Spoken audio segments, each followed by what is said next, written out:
Filosofía de la Edad Media. Recibe el nombre filosofía medieval la que se produce desde la caída del Imperio Romano en Occidente en 476 hasta la toma de Constantinopla por los turcos en 1453. Se trata de un largo periodo caracterizado por importantes acontecimientos históricos, sociales, políticos, culturales y científicos. La filosofía medieval se inicia en el siglo II con el diálogo entre la filosofía helenística y las grandes religiones monoteístas. A diferencia de lo que había ocurrido con la filosofía griega, que había centrado su reflexión en torno a la determinación del objeto, la filosofía medieval centrará su interés en Dios. A lo largo de los primeros siglos de nuestra era, la progresiva expansión del cristianismo y otras religiones irá provocando la aparición de otros modelos de felicidad o salvación individual, que competirán con los modelos filosóficos. Frente a la inicial hostilidad hacia la filosofía manifestada por algunos de los primeros padres apologistas cristianos, sus continuadores encontrarán en la filosofía, especialmente a partir del desarrollo del neoplatismo, un instrumento útil, no solo para combatir otras religiones o sistemas filosóficos, sino también para comprender o intentar comprender los misterios revelados. Etapas de la filosofía medieval. Patrística. Corresponde a la etapa primaria en la que se articuló la filosofía con el dogma religioso, principalmente cristiano.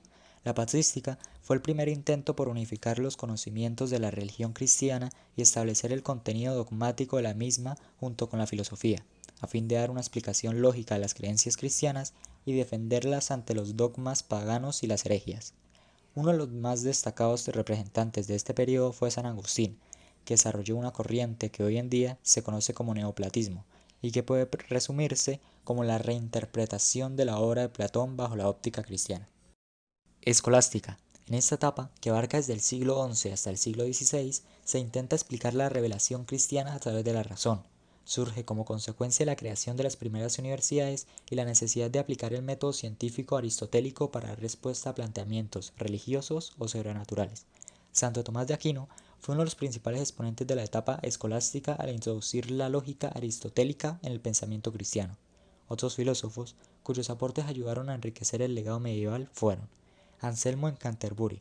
Fue uno de los filósofos más alineados con el neoplatismo. Consideraba que la filosofía como una rama auxiliar para entender la fe, más que un área del conocimiento en sí misma, y la fe era, por tanto, la única verdad posible y la razón estaba subordinada a ella.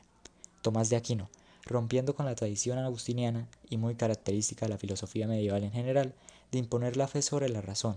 Tomás de Aquino consideraba que fe y razón constituían dos campos de conocimiento diferentes. Sin embargo, deja lugar para un espacio común en el que la fe y la razón se interrelacionan. Guillermo de Ockham fue un paso más allá que sus predecesores, al defender no solo la existencia de la filosofía y de la teología como dos áreas independientes, sino también al desvincularlas.